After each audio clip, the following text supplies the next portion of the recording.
I knew something was wrong the moment my son closed the door, but I did not expect to hear the lock turn.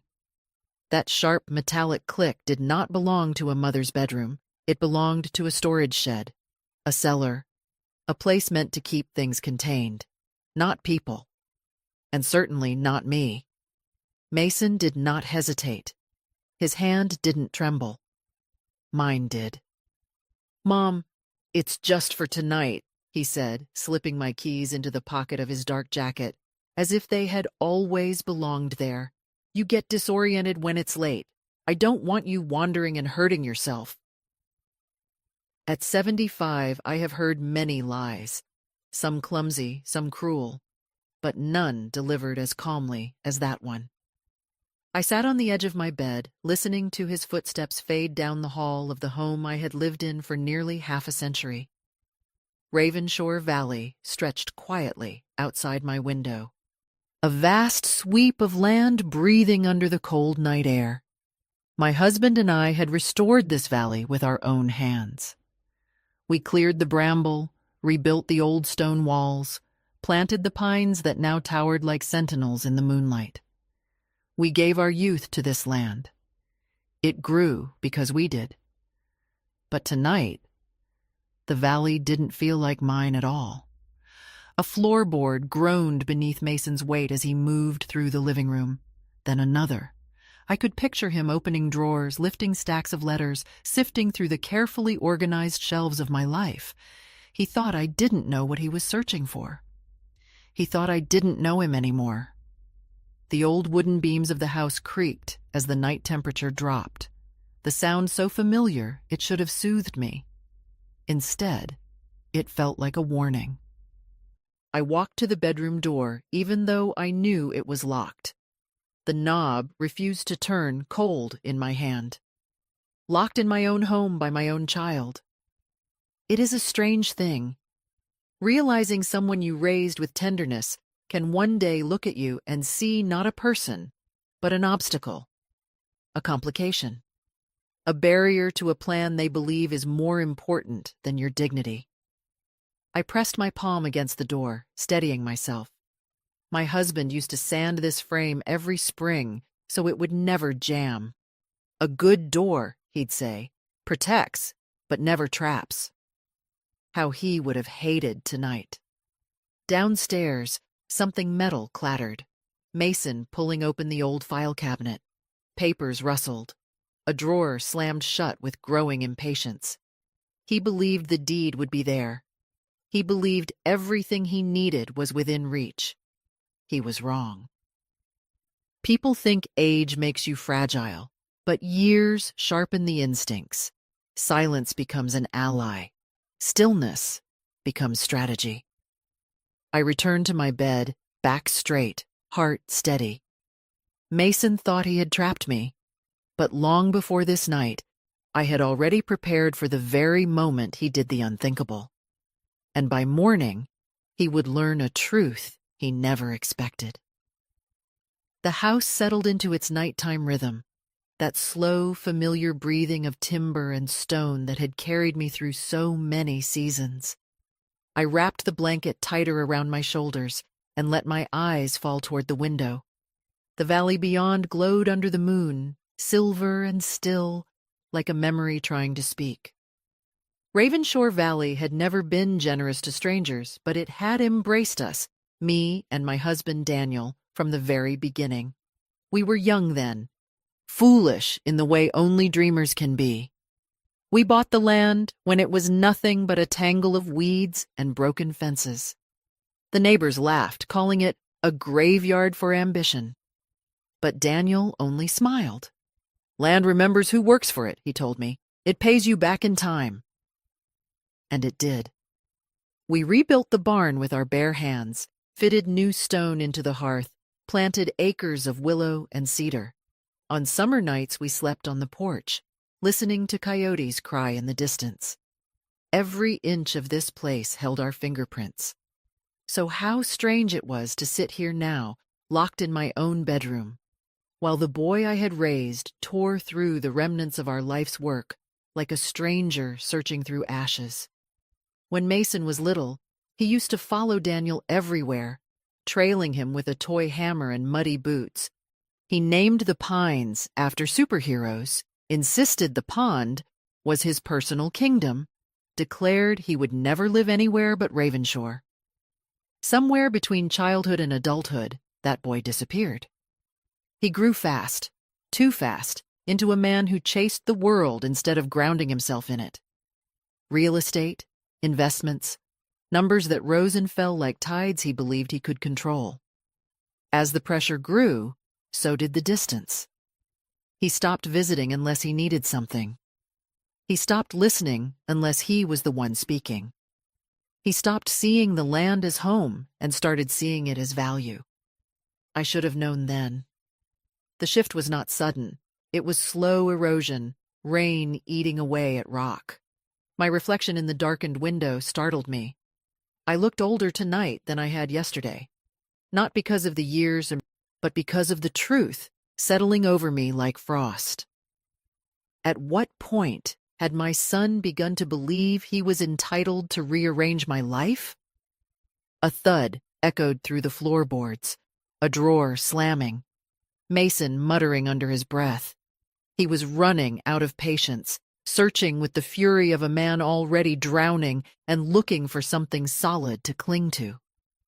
He thought the documents, the deed, the land rights, were the solid ground he needed. He couldn't imagine I had moved them years ago, not out of paranoia, but out of wisdom earned from loving a land that demanded foresight.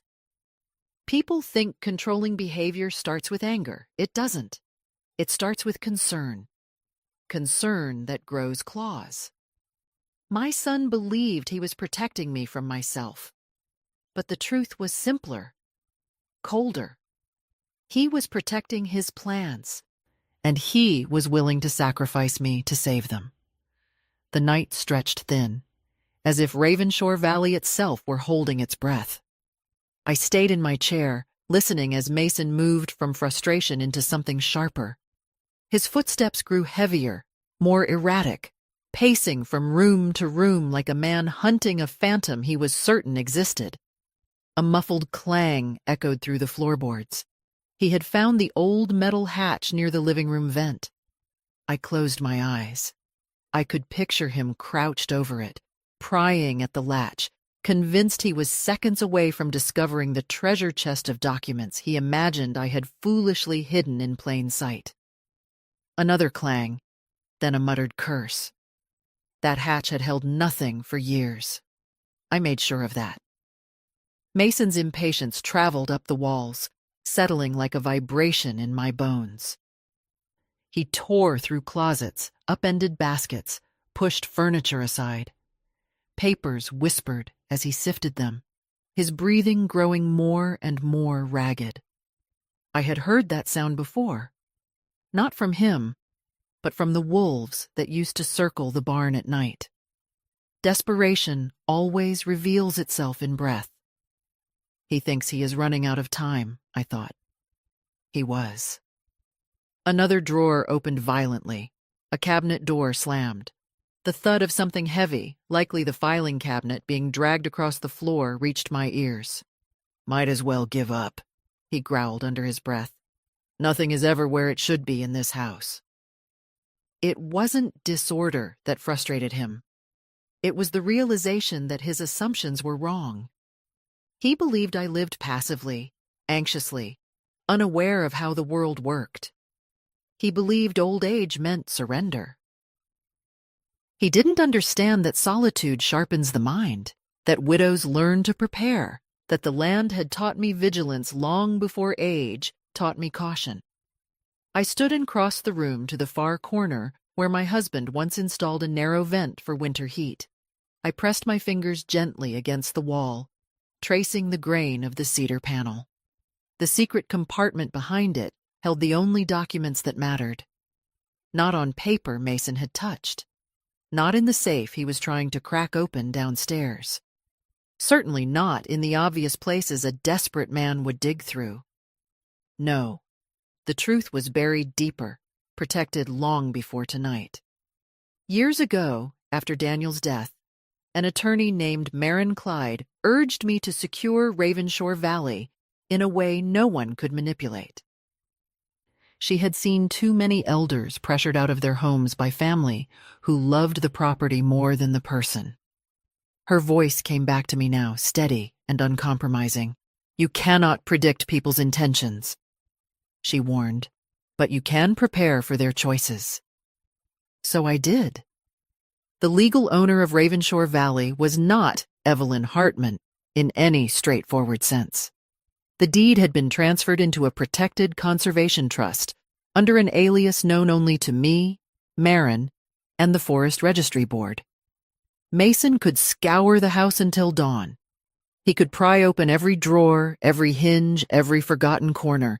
He would still find nothing, because what he was hunting for no longer lived in this house. It lived in the law. And in the morning, that truth would be the one thing he could not control.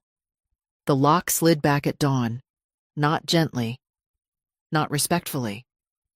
It turned with the clipped impatience of a man who believed a night's sleep would soften a mother's resolve.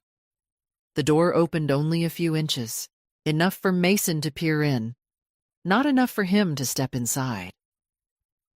"Morning, Mom," he said brightly, the kind of forced cheerfulness people use when they're about to deliver bad news and call it a blessing. "Did you rest?" I looked at him the way one looks at a stranger wearing a familiar face. "I rested enough." He nodded quickly, not truly hearing me. "Good. We've got a lot to go over." He stepped aside, gesturing down the hallway as though I were a guest he needed to escort out of a hotel suite. I walked slowly, not because of age, but because dignity is not something I hurry. The kitchen table had been transformed into something resembling a negotiation site. Neat stacks of papers, thin folders, clipped pages, a pen placed perfectly parallel to the table's edge. My coffee mug had been pushed aside to make room. He was already waiting for me at the table, one hand resting on the papers, the other tapping anxiously. "Mom," he began, straightening the top packet, "I've organized everything to help us take the next step. We need to be realistic about the future." "Whose future?" I asked quietly. He didn't blink. "Ours." He slid the first document to me, a gleaming white form filled with highlighted fields. "This is the preliminary authorization for the Ravenshore appraisal," he said. "It doesn't commit you to selling. It simply lets the appraiser access the property and begin valuation." "I never approved an appraisal," I replied. "You don't need to," he said, waving a dismissive hand. "As the family representative, Who appointed you that?" He hesitated. "The form requires a representative," he said. "I put my name because I'm your son." "Being my son does not grant you legal authority," I replied, calm as still water. His jaw tightened. "Mom, don't start getting technical. This is standard. The real estate market is shifting fast. We need to act before values drop." "You spoke to a buyer," I said. He froze. "How do you—" "You scheduled an appraisal before speaking to me," I continued. "You decided the outcome before asking my thoughts." His mask slipped. For a second, I saw the raw nerves beneath the polished exterior. "I'm trying to help you," he insisted. "This land is too much for you. You're 75, Mom. You can't keep maintaining a property this size." "I've maintained it longer than you've held a job," I said. Color rose in his cheeks. "That's not fair." "What's unfair," I replied softly, "is assuming I am incapable simply because it benefits your plan." He looked away, lips pressed tight. I rested my hand lightly on the top document. "You filled this out yourself yesterday." He stiffened. "So? The form needed to be prepared." "It is not a standard form," I said. "It's a document you wrote, Mason. You expected me to sign without reading." He looked genuinely offended. "Mom, I would never trick you." "You locked me in my room," I answered. Silence. He swallowed. "That was for your safety." "No," I said. "It was for your convenience." His eyes flashed, defensive now. You don't understand how serious this is. I have meetings, deadlines, bills. This property could solve. There it is, I murmured. He stopped. He realized too late he had said the one truth he shouldn't have. This isn't about my future, I said. It's about rescuing yours. He shook his head rapidly. No, Mom, don't twist this. I'm trying to secure a better life for both of us. You scheduled a buyer, I repeated. Before you spoke to me. He clenched his hands, knuckles white. You don't know everything. I know more than you think, I said, reaching for the folder I had brought quietly from my bedroom. His eyes followed my every movement. You should have read the county records, I said gently. Or the trust filings. What filings? He breathed. I opened the folder and turned it toward him. Slowly, deliberately. The first page shone under the morning light. A conservation trust deed with my alias, notarized years ago, listing Ravenshore Valley as a protected sanctuary. Mason's face drained of color. This cannot be real, he whispered. It is, I said. You don't have this kind of authority. I prepared, I answered, long before you decided to prepare for me. He stared at the document, the realization carving across his features like a cold wind. You cannot sell this land, I said softly. Not with a pen. Not with pressure. Not with a lock on my door. His breath hitched. Shallow. Disbelieving. And for the first time since last night, Mason understood.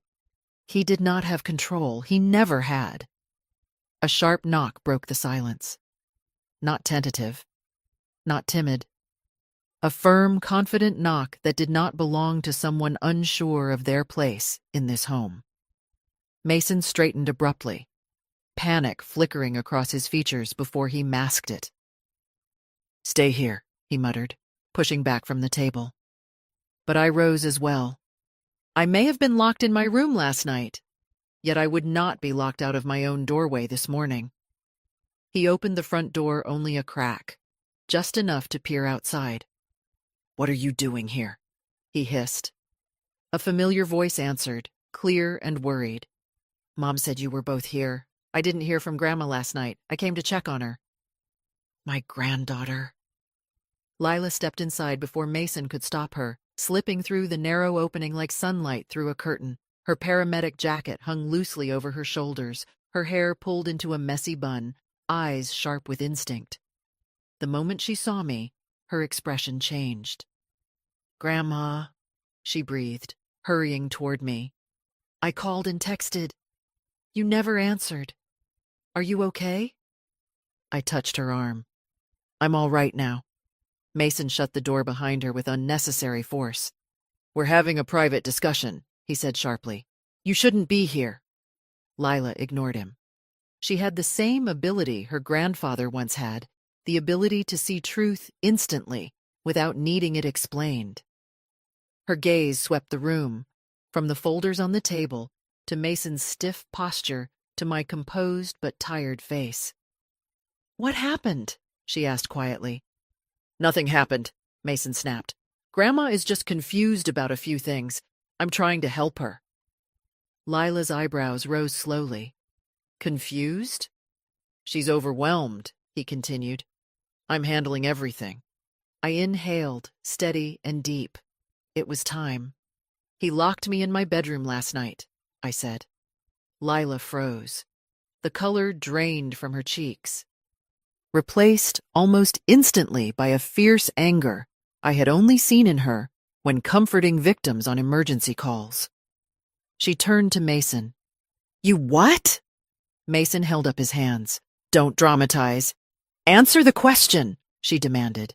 It wasn't like that, he insisted. I was protecting her. She gets confused at night. No, Lila said, voice low and trembling with fury. You don't protect someone by locking them up. Her breathing grew sharp. Mason, are you out of your mind? Lila, stay out of this, he warned. This is between Mom and me. She stepped closer, squaring herself between us. No, it stopped being just between you two the moment you crossed a line. Grandma, did he take anything else? My keys, I said. My phone. Lila spun back to Mason. Oh my God, you didn't. He ran a hand through his hair. You don't understand. I understand perfectly, she said. You tried to control her. You tried to isolate her. That's abuse, Mason. His face flushed crimson. How dare you? How dare you? Lila shot back. You think because she's 75 she can't make decisions? She's clearer than you are right now. Mason's mouth opened, but no words came out. Lila turned to me, her voice softening. Grandma, I'm here. Whatever happens next, I'm not leaving you alone with this. Behind her, Mason's expression tightened, not with guilt, but with fear. The kind of fear a man feels when the truth finds its witness. His plan was no longer just collapsing. It had been exposed. The room held its breath. Even the walls seemed to fall into a heavy silence, as if Ravenshore itself were leaning in to watch what happened next. Mason sank into the nearest chair, rubbing his temples as though the weight of the unfolding truth pressed down on him. Lila stood between us, arms crossed, every line in her posture radiating firm, unwavering protection. Grandma, she said quietly, there's more, isn't there? I nodded. Mason lifted his head sharply. What more? His voice cracked, not with anger this time, but with something that sounded dangerously close to fear. I walked slowly toward the living room. The wooden floor creaked under my steps. I knelt beside the old braided rug Daniel and I bought the first year we moved to Ravenshore. Lifting the edge, I found the seam of the floorboard, subtle, nearly invisible. Mason's breath caught. No, he whispered. There's nothing there. I checked. You checked where you thought I would hide things, I replied. I lifted the board with a soft groan of wood. Beneath it lay the cedar chest, its surface smooth, polished by decades of care. Mason inhaled sharply, as if he were seeing a ghost. You kept that? He breathed. Of course, I said. It contains everything you hoped to find last night. Lila stepped closer, her eyes wide with a mixture of curiosity and dread. I opened the chest. Inside, wrapped in linen, lay the trust documents, the real ones. The papers were thick, crisp, sealed with legal notations that meant far more than the flimsy sale forms Mason had typed himself. I set the first document on the coffee table. Lila leaned in. Mason didn't move. This, I said softly, is the conservation trust deed. I saw that, Mason muttered. It doesn't mean... It's not the important part, I interrupted. I unfolded the second document. Mason's eyes followed, widening with every line. This, I continued, tapping the notarized section, is the automatic revocation clause. The what? Lila asked. I looked at her gently. The clause my attorney insisted on. It states that if any family member attempts to coerce, manipulate, or force me into relocation or property decisions, they are immediately removed from the trust. Silence crashed through the room. Mason stared at the page as if it were a sentence written in fire. That's not legal, he whispered. It can't be legal. It is, I said calmly, and it is enforceable. His breath hitched. His shoulders shook. But I didn't... You locked me in my room, I reminded him. You took my keys. You attempted to access protected documents. Mason, your actions triggered the clause. He looked at Lila desperately, pleading without words. But Lila stepped back. Mom, she whispered, what did you do? He shook his head violently. No, this isn't happening. You can't cut me out. I'm your son. I placed the final document on the table. And this, I said, is the federal wildlife designation. Ravenshore Valley isn't just a trust. It's a protected sanctuary.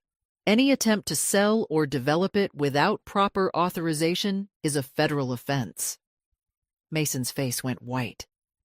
You didn't just lose your claim to the land, I said gently. You put yourself in danger of far worse. And for the first time in years, he understood he had finally pushed too far, and the land he tried to take had pushed back. Mason sank back into the chair as though the weight of the entire valley had fallen onto his shoulders. His mouth opened, shut, then opened again. But no sound came out. He looked like a man who had just discovered the ground beneath him was not ground at all, only ice, thin and breaking. Mom, he whispered finally, not to Lila, not to himself, but to me. His voice trembled with something I had not heard from him since he was a child. Fear. I didn't mean for any of this to happen. You meant for enough, I replied. He flinched as if struck. Lila stood beside me now, arms firmly folded, but her eyes softened. Not with forgiveness, but with a grief only family can feel. You crossed every line, she said quietly. Grandma gave you a chance to talk. You didn't talk, you took. Mason buried his face in his hands. His shoulders shook once, a small, involuntary quake. You don't understand, he muttered. I'm drowning. I thought I could fix everything if I just had control. Control, that word again, the word that had carried him all the way to this moment, this collapse. I lowered myself onto the opposite chair, steady despite the ache in my knees. Mason, I said gently, you've been drowning for a long time, but you never once reached for help. You reached for resources, for shortcuts, for escape routes, but not for me, not for love. His hands dropped to the table, palms trembling. I thought if I told you how bad things were, you'd think I'd failed. You failed, I said, because you couldn't face the truth, not because you lacked money, but because you lacked honesty. His eyes filled. Anger first, then shame, then something much harder to witness. Understanding. I can fix this, he said suddenly, voice rising with panic. Just tell your lawyer, tell the board, it was all a misunderstanding. Tell them you weren't coerced. I shook my head. I won't lie for you, I said. Protecting you is not the same as enabling you. A faint, sharp gasp escaped him. But I'm your son. And I am your mother, I answered softly. Not your shield. The cold truth settled between us like dust. Lila stepped forward, her voice steady. Mason, you need to leave. He stared at her, stunned. You're taking her side? I'm taking the side of what's right, she replied. And right now, that's Grandma. He pushed back from the table abruptly, the chair scraping across the floor. His breathing unraveled, short, shallow bursts of disbelief. This isn't over, he whispered, though even he seemed uncertain who he was threatening, me, the land, or his own denial. No, I said softly. It isn't over, but the part where you're welcome here is. The finality of it landed like a stone. Lila guided him toward the front door, not roughly, but with firm, unyielding purpose. On the porch, he paused, gripping the railing as though it were the last solid thing in his collapsing world. Mom, he whispered again, voice breaking. I met his gaze. I hope you find your way, I said, but you won't find it by taking mine. The door closed gently, not slammed, not forced, just closed, a clean, painful ending to a chapter that had lingered too long. Inside the quiet house, I dialed my attorney. My voice didn't shake. Document the coercion event, I said, And activate all protections. When I hung up, Lila stood beside me. You did the right thing, she said softly. For the first time in days, I felt my breath steady, sis. I finally did, I replied, and the valley outside exhaled with me. The sun slipped lower in the sky as evening settled over Ravenshore Valley, painting the fields in soft gold. A quiet calm filled the house, not the silence of fear or tension, but the kind that comes when something wounded has finally begun to heal. I stepped outside onto the porch, letting the cool air brush against my skin. The pines we planted decades ago swayed gently, whispering through their needles like old friends, welcoming me back. For the first time in a long while, I felt the land breathing with me instead of bracing against intrusion. I walked slowly along the footpath Daniel built by hand, each stone a memory, each curve a reminder of love shaped with purpose. The valley had weathered storms, winters, droughts, but it had never turned its back on me. People sometimes do. Land does not. Behind me, the porch light clicked on. Lila stepped outside, her footsteps soft, her presence warm. You okay, Grandma? She asked. I nodded. Better than I've been in years. She joined me on the path, linking her arm with mine. Mom will call eventually, she said quietly. I know, I replied. But when she does, I'll be ready. And she will be too. We paused at the edge of the meadow. Fireflies began to rise from the tall grass, tiny lanterns flickering against the darkening sky. Lila smiled. It's beautiful here. It always was, I said. I just needed space to see it again. For a long moment, we stood together in the peaceful glow. Then the truth settled into words. Simple, steady, earned. Lila, I said, freedom is not taken from you. You surrender it when you stop protecting it. She squeezed my arm gently, and the valley, strong and quiet, seemed to agree.